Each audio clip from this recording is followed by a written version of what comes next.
estava lá, De novo. A filha não era o motivo da angústia, né? Verdade. A filha, ela estava viva, ela ia dar seguimento, ela tinha, né? Ainda muito o que expressar, né? Ainda estava vivo, parte do sentido dele relacionada a ela. Mas é interessante ele falar que nessa conversa dele, quando ele diz que ele precisava falar, aí ele fala dela e fala, é preciso falar dela.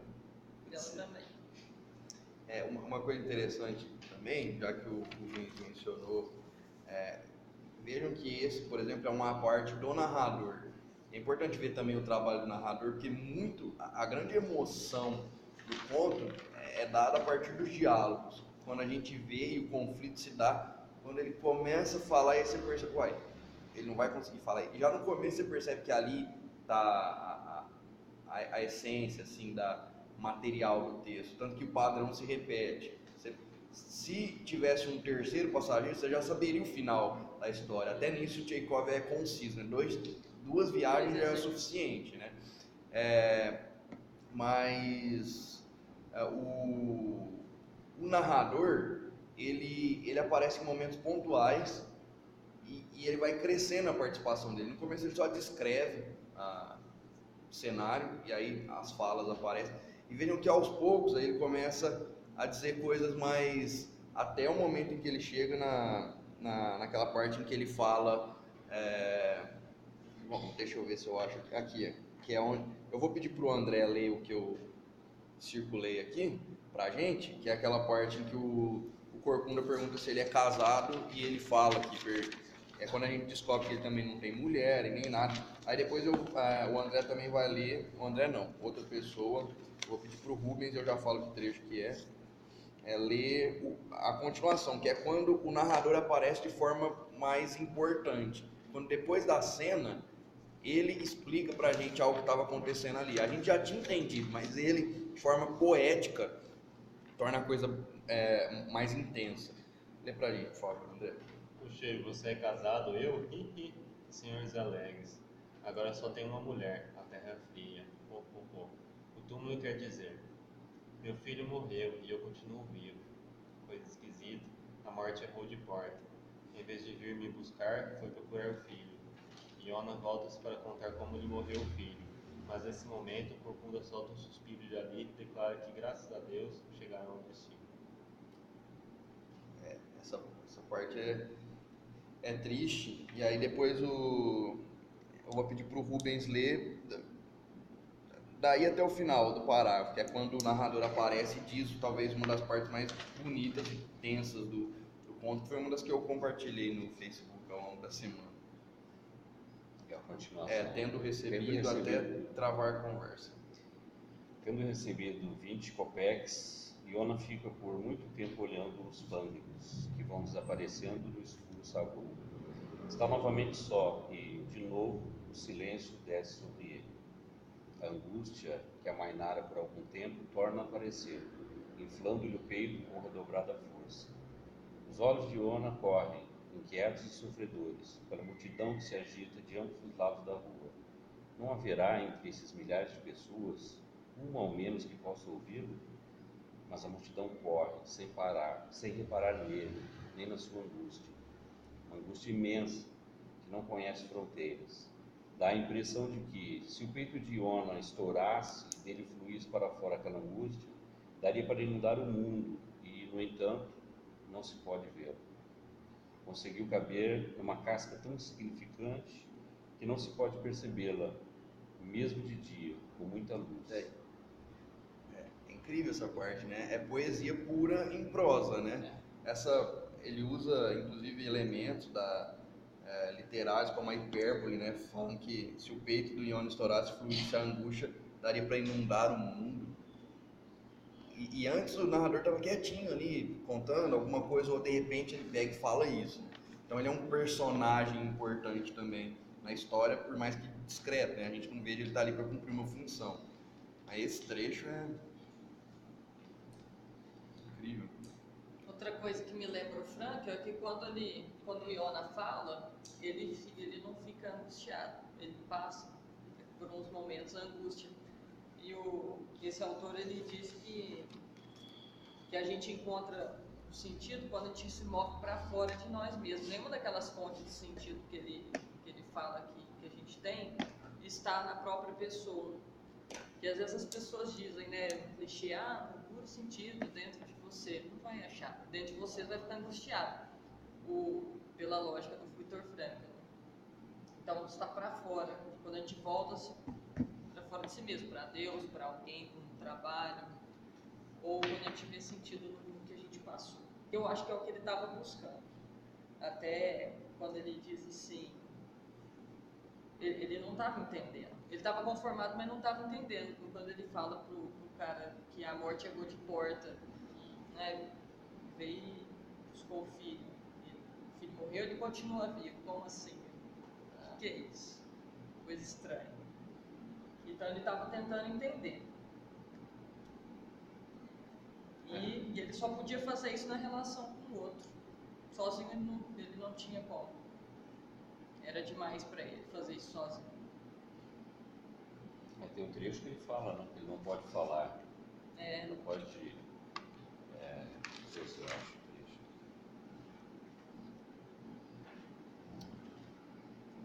trecho. O antepenúltimo. Pode-se falar sobre ele com alguém, mas pensar nele sozinho, desenhar mentalmente sua imagem, dá um medo insuportável. E até então parece que ele não viu ainda que o cavalo era uma opção. Nessa parte, né? Tinha que ter alguém. Ele estava perto do cavalo, mas ele ainda não tinha humanizado ele. Mas esse trecho que o Rubens leu, não tinha me tocado nele, mas ele é angustiante, né, também, porque parece que ele precisa de alguém para que aquele alguém, mesmo que mudo, quieto, seja um refúgio para ele, né? Sozinho, se ele pensar no filho dele sozinho, ele não vai suportar. Dá medo. E aqui ele fala também, né? O que ele espera da pessoa? Ele espera que a pessoa solte algumas exclamações, suspire, lamente. Não precisa, né? Não precisa de mais nada. É só isso que ele queria. É o que ele encontra no cavalo depois, né? Abaforado. Mas quando a gente está conversando com um amigo e conversa de coisas tensas, né? Parece que há esse... Bom, nada de diferente está acontecendo, mas tem alguém ali com você. Tem alguém ali, né? Aquela ideia de que a corda lá de 2 ou 3 nós, não é mais forte. De alguma forma, você está com alguém, você não está sozinho ali, né? Claro que há um aspecto teológico em que a gente pode ver isso que é ainda maior, mas a gente já chega lá. Vamos ler o último trecho aqui para acabar. Eu vou pedir para algum voluntário ler, que é esse que vai do "é bom ir ver o cavalo", pensa Iona, até o final, que é quando ele conversa com o cavalinho.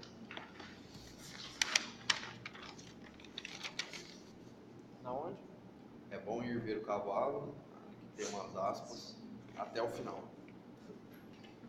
Vou tentar ler, hein? Fique à vontade. Porque minha boca não tá tão...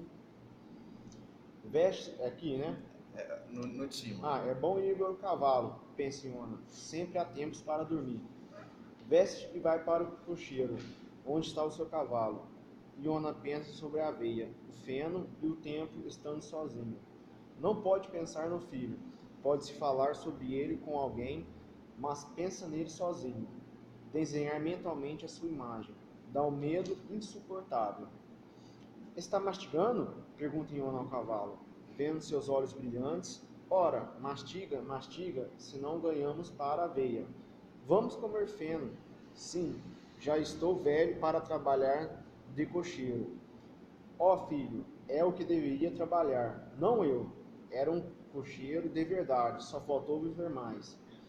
Iona permanece algum tempo em silêncio e prossegue. Assim é, irmão, minha eguinha não existe, mas Buzina Clonote foi-se para o outro mundo. Morreu assim. Por nada agora, vamos dizer. Você tem um potrinho, o que é teu filho? É de repente, vamos dizer, esse é o mesmo potrinho, vai para um outro mundo. Dá pena, não é verdade? O cavalinho vai mastigando e escuta e sopra na mão do seu amo. Iona anima-se e conta-lhe tudo. É um bom final para um conto, né? Muito Ótimo. Eu não sei se alguém aqui escreve, né? Mas tem duas coisas assim dificílimas. Pelo menos eu penso assim, para quando você está escrevendo. Começar e terminar. Começar, tá, você tem até uma ideia, assim, eu quero contar essa história, tá, mas como eu começo? Beleza, cheguei até aqui, eu preciso terminar a história, como eu termino? E esse é um exemplo, um final incrível, assim, até inesperado, né? Acho que, por mais que agora se torne óbvio, a gente talvez não esperasse, assim, que ele fosse lá conversar com o cavalinho, por mais que há essa íntima ligação dos dois desde o início, mas é lá, o cavalinho, que ele vai conversar e vai contar a história dele. Já indo para as considerações finais, a literatura em geral, qualquer coisa que a gente leia, algumas mais do que a outras, ela é importante por vários motivos, né? A gente está lendo inclusive um texto não religioso, não canônico, porque a gente sabe que Deus criou todas as coisas boas, todas as coisas belas, e apesar do pecado original, ainda há beleza, bondade e verdade expressa nas coisas, inclusive em contos de pessoas que a gente nem sabe o que pensam da vida.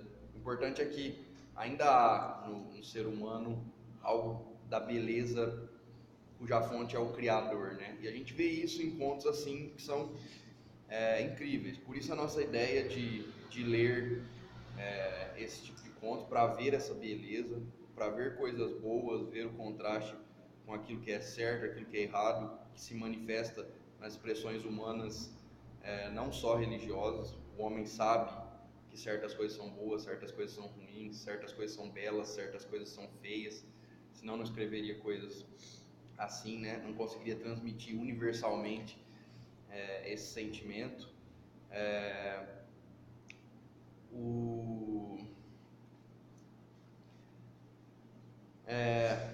E por que por que não ler um texto religioso? Já disse, né? Para a gente conseguir perceber que há no mundo, espalhado pelo mundo também, essa beleza toda. Mas assim como com tudo na nossa vida, dia desse eu estava ouvindo, a literatura ela também é importante e só será efetivamente importante nas nossas vidas se a gente de alguma forma assimilar aquilo. Ou seja, se a gente, lendo esse conto, não só decorar a história, porque eu acho que ninguém mais vai esquecer dessa história, eu nunca mais esqueci, começa a fazer parte da nossa vida de tal forma que, por exemplo, dia desse uma amiga minha falou que tinha ganhado um urso. É uma pessoa adulta, mas adultos também gostam de ursos de pelúcia, essas coisas. E aí eu perguntei o nome, ela falou que não tinha nome. Eu falei, é bom você escolher um nome, senão eu vou dar o nome. Eu falei, pode dar o nome. E ela também tinha lido o conto, né? E aí eu sugeri o nome, Iona, né? É um nome bonitinho e tal, simplesinho. E aí o ursinho ficou chamado Iona. Mas essa não é, obviamente, a única nem a mais importante forma de assimilar a importância de um conto. É importante que, por meio daquilo que a gente lê, daquilo que a gente aprende com os nossos semelhantes, a gente de alguma forma leve isso para a nossa vida e nos faça, com a graça de Deus, pessoas melhores. A literatura só será importante nesse sentido também. E vocês me digam, né, que vocês, nesse sentido de aplicação, que vocês acham que esse conto diz para nós, o que ele tem a contribuir. Eu já digo uma coisa que eu acho interessante, que é a seguinte: a nossa impressão é sempre, no máximo, né, a de ter empatia com, pelo menos a minha, com o Iona, o que já é alguma coisa muito boa, mas talvez, e eu digo isso por mim, seja até mais fácil, por ele ser o protagonista, a gente se imaginar e empatia mais ou menos isso mesmo, se imaginar na situação dele, né? Nossa, quão triste, aí a gente começa a lembrar às vezes que a gente compartilhou as nossas tristezas e não foi correspondido. Mas uma das coisas que eu levo do conto também, de fato não é a mais importante, mas eu queria dizer ela, é que pode ser hipocrisia da nossa parte, da minha parte, não pensar que na maioria das vezes eu sou na verdade como os outros personagens. Porque assim como a gente precisa transmitir os nossos sentimentos, as nossas angústias, E naquele vídeo lá do Jonas Madureira que a gente ouviu falar sobre isso, sobre dilatar o coração, é um termo que Paulo usa lá em 2 Coríntios. A gente precisa dilatar o nosso coração, mas muitas vezes a gente é aquele para quem o outro vai dilatar o coração.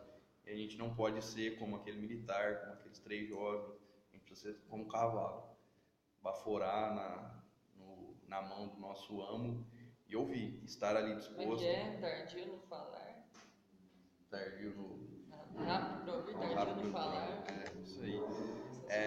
Essa é uma das coisas. Eu quero finalizar já com uma última, mas antes disso eu quero ouvir vocês. Assim, em que vocês acham que o conto contribui para a vida de vocês? Que não é um livro, que não é um conto, né, canônico, né, não fala nem sequer, não tem nada a ver assim com a fé, mas a gente consegue ver várias coisas que a Bíblia fala presente no conto. Igual tem um versículo que fala que existem amigos que são mais chegados que o irmão. Aí no final do conto ele chama a Eguinha de irmão, né? Porque aí qual que é a função do irmão? Muitas vezes é conversar, se desabafar, falar o que você tá dentro do seu coração, e foi o que ele fez. Depois que ele humanizou o cavalo, ele desabafou. Então a gente vê muito da Bíblia aqui, né, no conto, né? A gente vê como a Bíblia lida com a morte, e a gente vê uma pessoa lidando com a morte, a Bíblia fala da morte, então tudo que a Bíblia acaba tendo indiretamente ou diretamente alguma coisa assim, mesmo que esse conto não tenha tido esse foco, ele acabou glorificando a Deus porque tem coisas que a Bíblia fala indiretamente. Mais?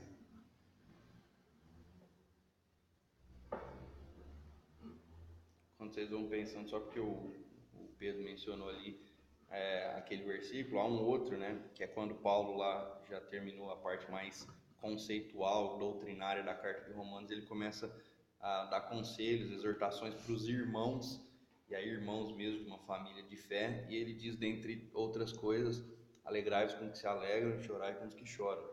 Romanos 12, versículo 5, né, que é isso, estar ali, né, nesses momentos também. A primeira parte é mais fácil, alegrar com os que se alegram. Chorar com os que choram é um desafio constante.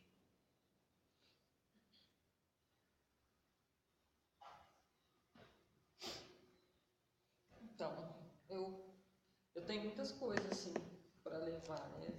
A empatia, primeiramente, o Iona, todo mundo já passou por um momento que queria falar com alguém. É difícil alguém que não teve uma vivência semelhante à dele. Sorte dos que acham, né? Alguém para conversar. Mas acho que traz uma coisa que esse pessoal do teatro traz muito, até eu não tenho muita memória porque faz tempo que eu fiz o curso, mas eles falavam do distanciamento que a gente toma das situações, um distanciamento, uma defesa mesmo do nosso ego, uma defesa do ego para se manter inteiro. E hoje em dia as pessoas elas se defendem muito, elas não estão nem aí, não quer chorar com os que choram. No máximo elas se alegram com o que se alegra, porque a alegria não faz mal, né? É tranquilo, a alegria só acrescenta. Eles não veem acréscimo no sofrimento, as pessoas hoje não acham que o sofrimento pode trazer algo bom. Mas na verdade traz. Ele tem muito a ver com nossa, até com a Bíblia, né? Amar o próximo como a si mesmo. Mas falando assim, de coisas mais humanas, mas tem a ver com solidariedade. Se a gente não for solidário, a gente não vive isso, assim, a gente não ouve ninguém, a gente não fala para ninguém, porque não há mais solidariedade. Então, ninguém quer sofrer mais. Isso é uma coisa que essa sociedade baniu do dicionário, a palavra sofrimento. Mas ele está aí. A gente falando dele ou não, sofrimento faz parte da vida, da existência. A gente já nasce sofrendo. Na hora que a gente puxa o primeiro ar, já dói tudo. Então, é uma negação social que está acontecendo, e parece uma teoria conspiratória, mas não é. de fato existe esses modos de subjetivação. Eu usei a palavra capitalismo porque a gente vive no capitalismo aqui. Mas um sistema qualquer outro vai fazer o modo de subjetivação dele e vai ignorar a singularidade das pessoas, vai funcionar do mesmo jeito. Que é o que tem acontecido, né? As grandes marcas, os valores da atualidade, essa negação do sofrimento, essas coisas tudo, torna a gente desumano, deixa a gente nem aí. Mas ficar nem aí também custa muito caro. A gente acha que não porque a gente não fica sentindo, não fica conversando, mas a gente sofre também com isso, não estando nem aí. A gente sofre porque a gente não é solidário, não, ninguém é solidário com a gente. E não há como amar o próximo como a si mesmo nessa situação. A gente tem que lutar contra isso. A gente não pode deixar se massificar nessa coisa. A gente tem que ir contra essa corrente aí. Como é normal dos cristãos, né? Ficar fora da moda. Então é isso aí que eu vou levar mais. Estou me policiar para não ser igual esses caras que o Iona encontrou. Talvez o Iona também tenha sido assim um pouco antes, quando ele não estava precisando, né? A gente não sabe. Mas vai saber. Então é isso sim que eu vou mais levar assim, para aplicar na vida. Vai ter momentos que a gente vai ter que deixar para lá. Vai ter que, sei lá, falar para a pessoa, olha, a gente pode conversar em outro momento, que eu estou com pressa, não vou conseguir te dar a devida atenção. Né? Dá para postergar, pelo menos, se a gente tiver com pressa. Mas se a gente tiver tempo, né, vale a pena parar e ouvir. Acho que acrescenta para você e para a pessoa também. Eu também acredito que essas aberturas, na verdade, isso que as pessoas precisam, são o que o Iona precisava, são momentos para nós cristãos levarmos eles à fé, né? Também. Um momento de consolo, um momento muito propício. É verdade. Pode ser um solo muito fértil, né? Para palavras. Assim. Até porque, se for uma pessoa que, por exemplo, nos conhece, ela vai em busca, né? Acha essa pessoa que pode me ajudar. Eu vejo que ela tem certos princípios, ou certo modo de ser, está disposta a ouvir, geralmente. Né? Então vamos lá. E aí, provavelmente, talvez peça até a razão da sua. Qual é a razão da sua fé, né? Que nem Pedro fala. Né? Uma boa hora para. Por que você, apesar das angústias, continua intacto, inteiro, firme? Verdade. O cenário geralmente não importa muito, né? Pode ser um supermercado. Ser na neve, talvez a gente não experimente Na isso. praia, passa um vendedor de camarão. É verdade. No ônibus, acontece muito. Na sala de aula, os pequenos têm muita necessidade de contar pra gente compartilhar com eles. Quem mais? A mãe do autor, inclusive, era contadora de histórias. Ah, é, verdade. E o pai era cristão. De quem? Isso eu não lembro. Era cristão. Só que o pai batia muito, acho que era muito violento, reprimia demais. Eu acho que na infância o Tchekhov teve um distanciamento assim, religioso deliberado, né? Tipo, não quero. Talvez por causa do mau exemplo mesmo. Ele dizia que era uma hipocrisia muito grande. Esse é o problema quando um cristão não faz o que deveria fazer, não é um verdadeiro cristão. Mas esses caras eram, aparentemente, Deus deu a graça, mesmo que não graça no sentido mais específico, mas a graça deles serem sensíveis, assim, de perceber essas questões. Mais alguém? Queria muito ouvir pelo menos algum dos mais velhos. Só como, além dessa parte, né, dessa experiência individual que foi mencionada aqui, que é realmente da gente estar se policiando, que nós podemos e somos muitas vezes como os personagens aqui que ele procurou, mas também como igreja, né, principalmente. E aí, fazendo aí com a parábola do bom samaritano, que Jesus dá aí uma resposta aos doutores da lei, né?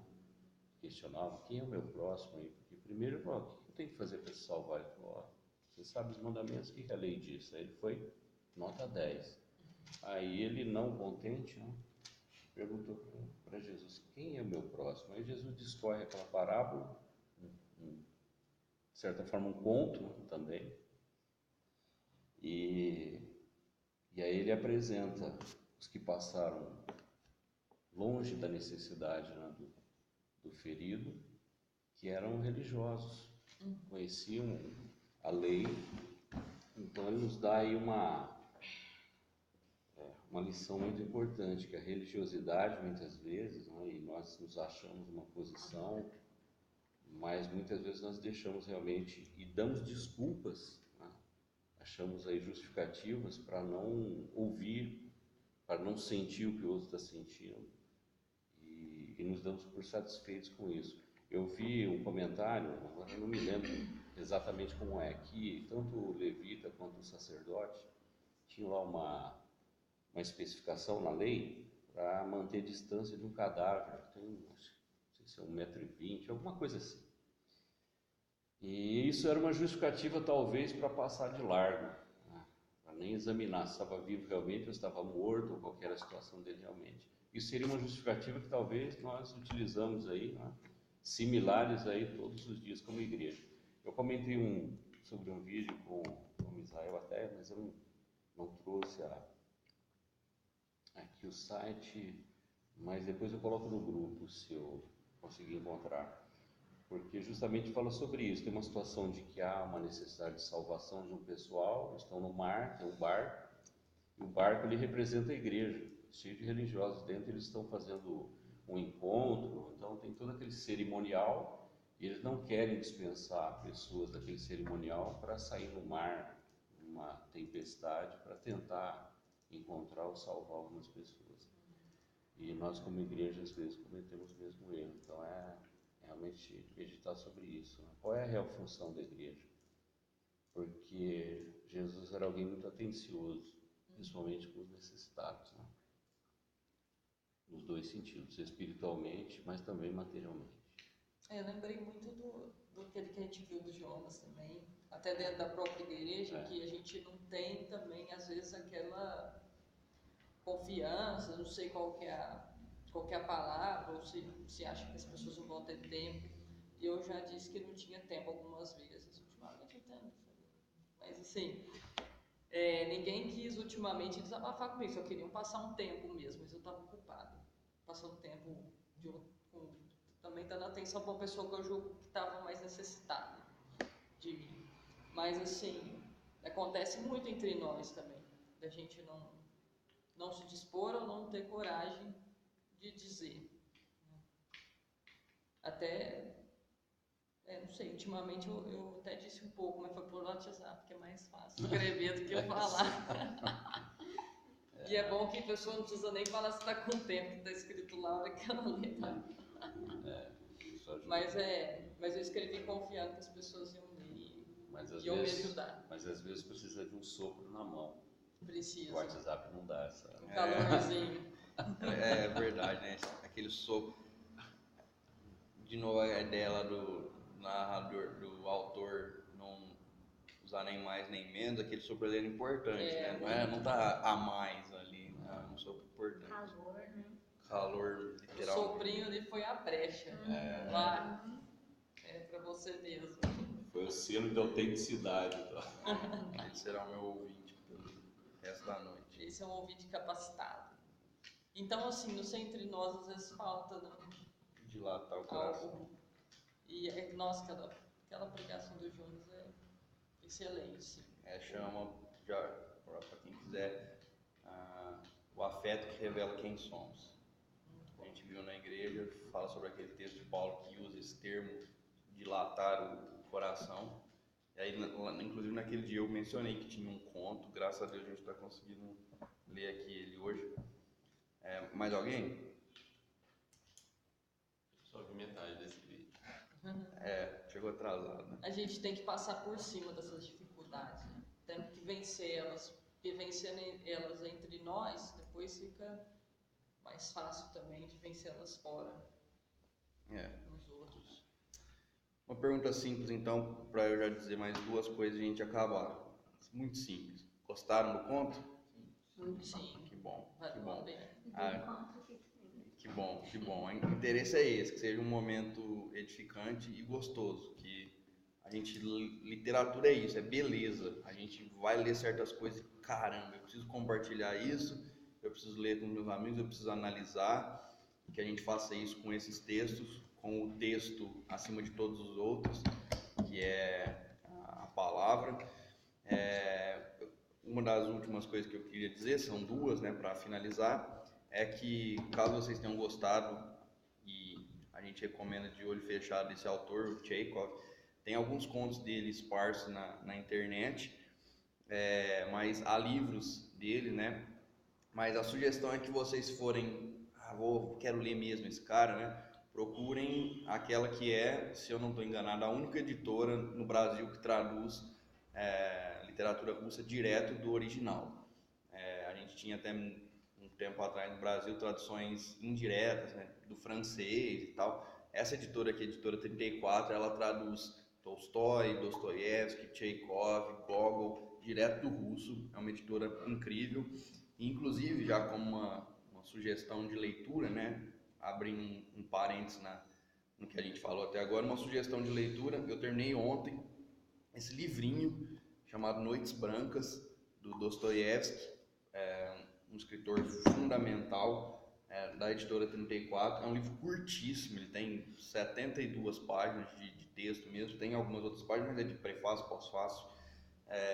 72, eu fiz uma divisão para ler um tanto, são 5 capítulos, então um capítulo por dia da semana, acabei ontem na sexta-feira, é incrível. Então, se vocês quiserem emprestar, inclusive eu acabei de ler, não posso emprestar agora porque eu tenho que fazer umas anotações, mas posso emprestar até, digamos, no final de setembro, eu já posso estar livre para emprestar para vocês. Para terminar de vez, eu queria só tomar um gancho no que a Cel falou da negação da realidade. Uma das coisas incríveis que eu aprendi é justamente como Deus não quer que nós, seres humanos, neguemos a realidade no seu aspecto doloroso, dolorido, né? A vida não é só alegria, a vida não são só flores, inclusive sabendo disso que certos escritores agradeceram em canção pelas rosas e pelos espinhos. E esse dia eu conversava com a Gabi, tipo, uma das coisas mais chatas, tristes que se tem é quando você sabe que a realidade é de uma forma e aí a pessoa, infelizmente, por algum motivo, entende ela de outra forma. Não, é assim. E a realidade é assim, ela tem sofrimento, ela tem angústias, ela tem, nós chamamos corretamente, a coisa mais triste de todas, pecado.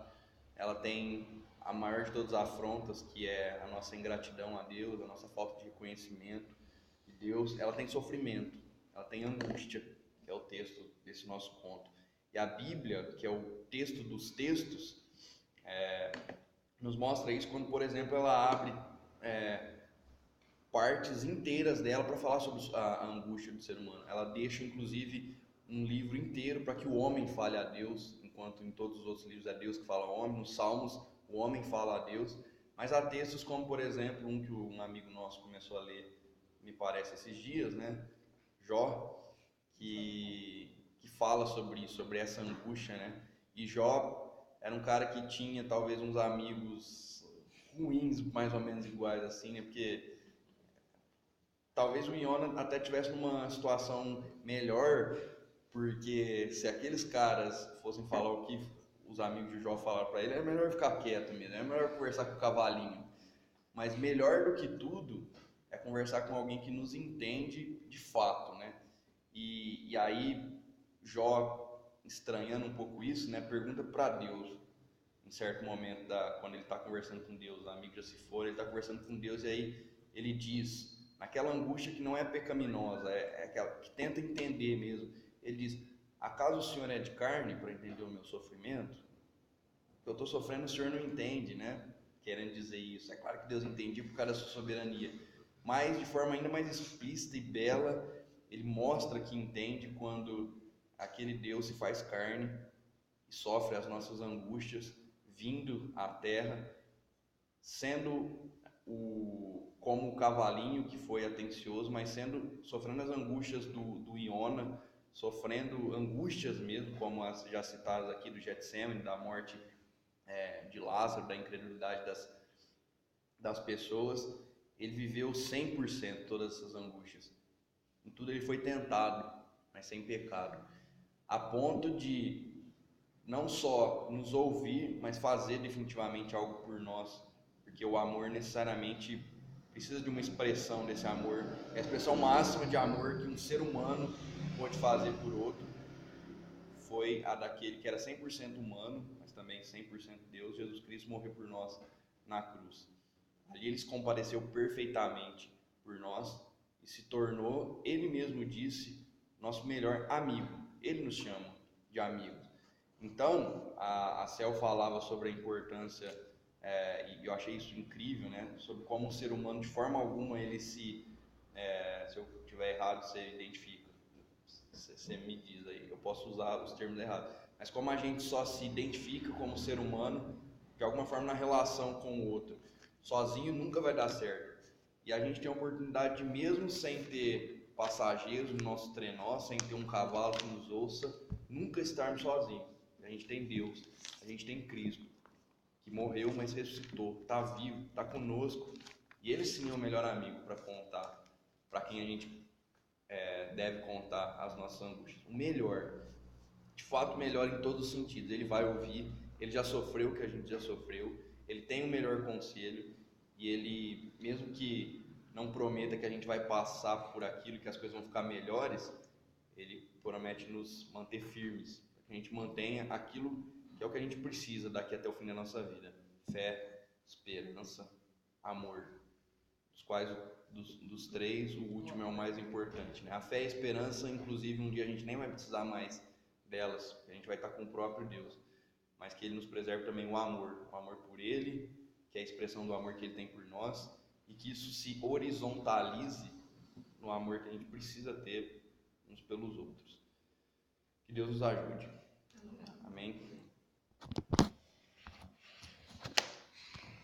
Agora você pode almoçar. Nossa, coitado. Acabou!